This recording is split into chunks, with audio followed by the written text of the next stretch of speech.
Hi guys, today I'm gonna, well I say today, I mean the weekend, I'm planning on doing a little video for you, and that's all about how I live with a condition called Erythropoietic Protoporphyria. The basics of this is I cannot go out in sunlight, or I can go out in sunlight, but it can cause a horrific reaction. Massive swelling, severe burning, skin turning purple. It's not nice. And as you can see, I'm wearing gloves whilst I'm driving today because it's a bloody brilliant warm day. So I'm heading down to my mum's for a weekend of fun activities, including kayaking, cycling, walking, all the things that are outside in the sunlight on a warm summer's day. So I'm going to show you how I have to deal with this. It's going to be a bit of a vloggy style video. I have written a blog about it before, and I'll link that into the description below if you want to see that. So let's talk about a little bit about the condition. So it's called Erythropoietic Protoporphyria. It's actually a liver condition. In my liver is an enzyme missing, ferrochelatase, and that enzyme removes protoporphyrin X or protoporphyrin 10, I can't remember, however you want to call it. It removes that from the blood. Now, because I'm missing the enzyme, my liver naturally just lets it slip. It's in my blood. Now, under any normal circumstances, that would be fine. You've got an extra chemical in your blood, big deal. This chemical, it turns toxic when it reacts with sunlight. And when it does turn toxic, it starts to burn all my nerve endings. Wherever the sunlight has hit it, it'll start burning the nerve endings around. So, I don't know if you've ever experienced having a nerve ending burn in such a painful way. It's excruciatingly painful, and that's what leads to the severe reactions and all the pain and all the suffering. So, having a reaction like that, it will normally take me between 7 to 10 days to recover fully. I'll be in severe pain for 2 to 3 days, maybe more, depending on the severity. And then after that, I'll just be completely numb in the areas that were affected. I won't be able to feel anything. I won't be able to do up a zip because my fingertips will be that numb and sore. And then eventually, it'll just go back to normal. It does leave some scarring. I have got a lot of scarring on my hands. And it's just not a very pleasant experience. And I hope you stick around to watch the rest of the video and see what happens on my weekend of fun in the sun as a vampire.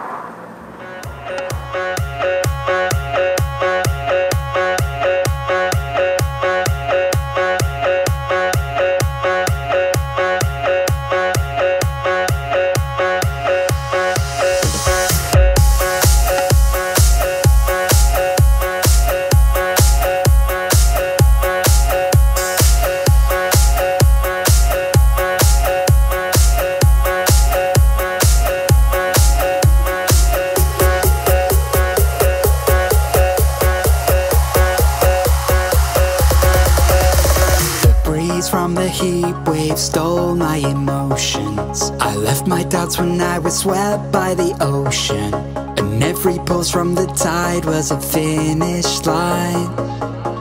A wave race we were made to ride. You and I were first in line, and we took them by surprise. I was with you all the time. You may not realize, but I'm here. I hear you loud and clear. When we get lost in our own minds, you'll be keeping me near.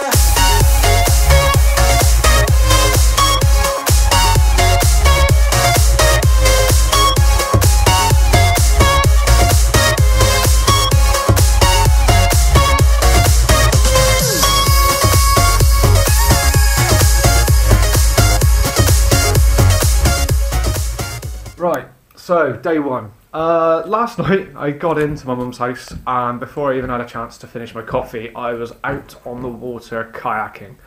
The the sun was still strong, so the first thing I did, had a full wetsuit on, old pair of trainers to cover my feet, and a nice big baseball cap with GoPro stuck to my hat, and also some gloves. So I was completely covered from the sun. I had a very enjoyable time and no issues with the sunlight, even though I suffer from EPP badly. What you can see, however, is the whites under my eyes. Now this is because of hospital treatment. I've got to wear the stupid little goggles like you would in a sunbed. And that's the sorest part, is the bottom of my eyelids. And that's just purely because that's the only bit getting sun at the moment and the only bit that could possibly hurt me. Also, that's the reason why I'm taking a lot more risks than I would normally. So today it's glorious sunshine outside. I've just been out in the sun, went out for a coffee, sat out in the sun, had a hat on to cover my face. My arms were starting to sting a little bit. Now, this was less of an attack sting, more of just a standard sting. But yeah, so I'm going to go off and do some more outside activities and do some more fun stuff outside in the sun, which I shouldn't be able to do. I'll have the cameras and I'll chat some more crap later. So, hey Mum, why am I dressed like this? Because you have porphyria, you twat.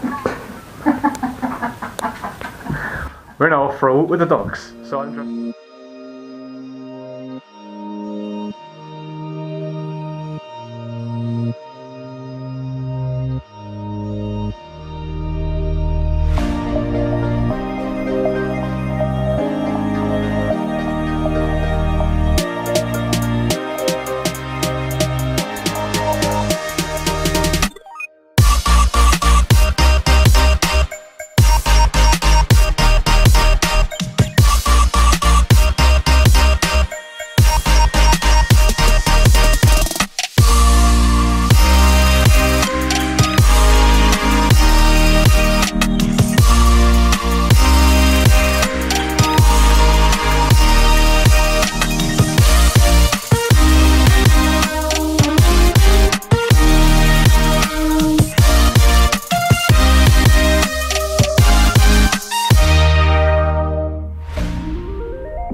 Right, so this morning I kind of did an intro as to what I did last night, walking with a dog, dogs, and all the rest of it. However, the camera was set to time lapse, so it came out really badly.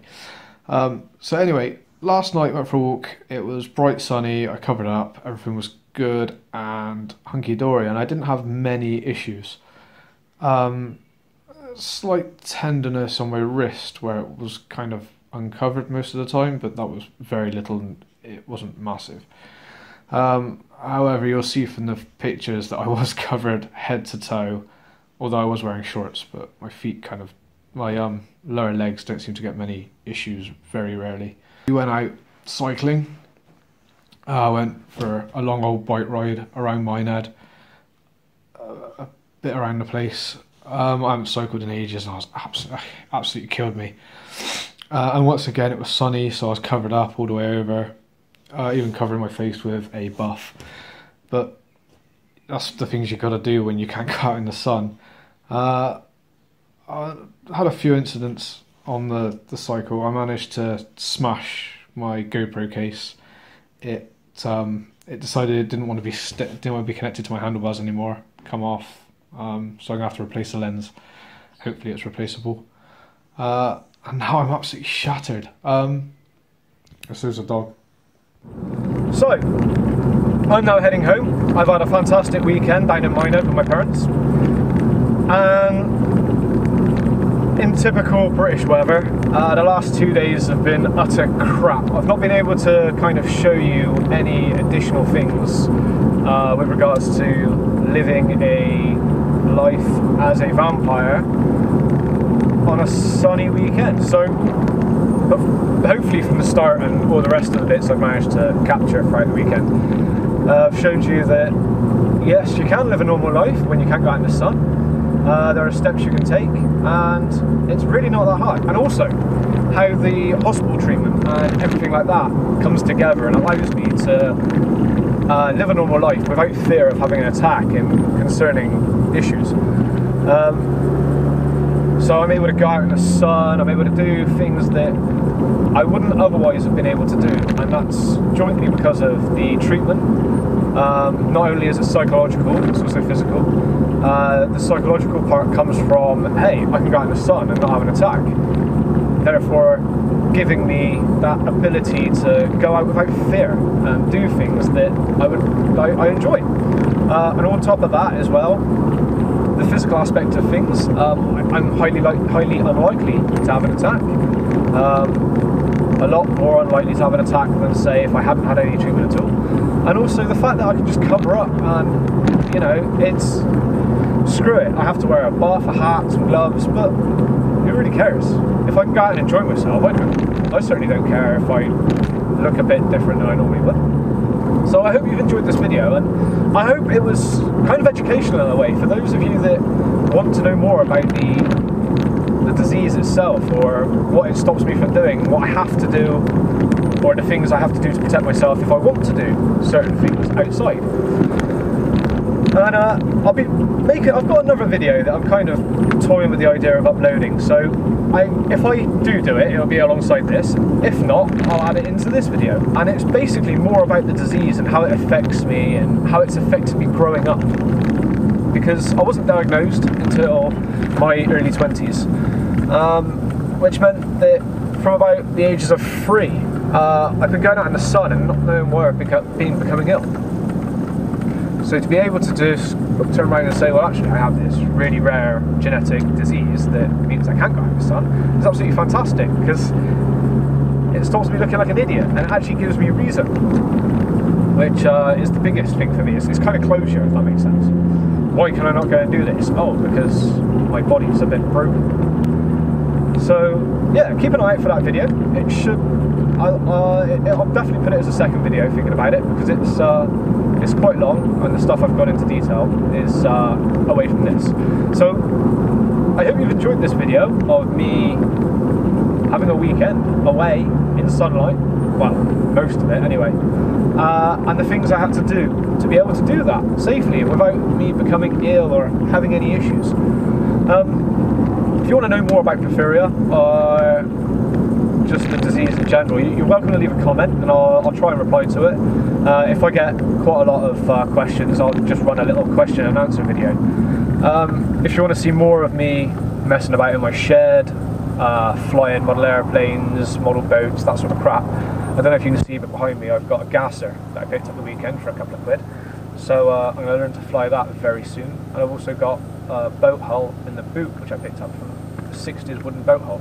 So I'll be converting that to brushless, and I might do a little bit of video on that, but I'll definitely add some FPV gear to it and do some little videos of it around the duck pond. So thank you for watching. If you found it at all informative, hit the like button, hit the subscribe button if you want to see some similar videos to this, and yeah, I hope you found it informative to some extent. Now I've got the long drive ahead of me home. It should take me another hour or so, and I've got a pub quiz. So thanks, and I appreciate all your support and view. Bye.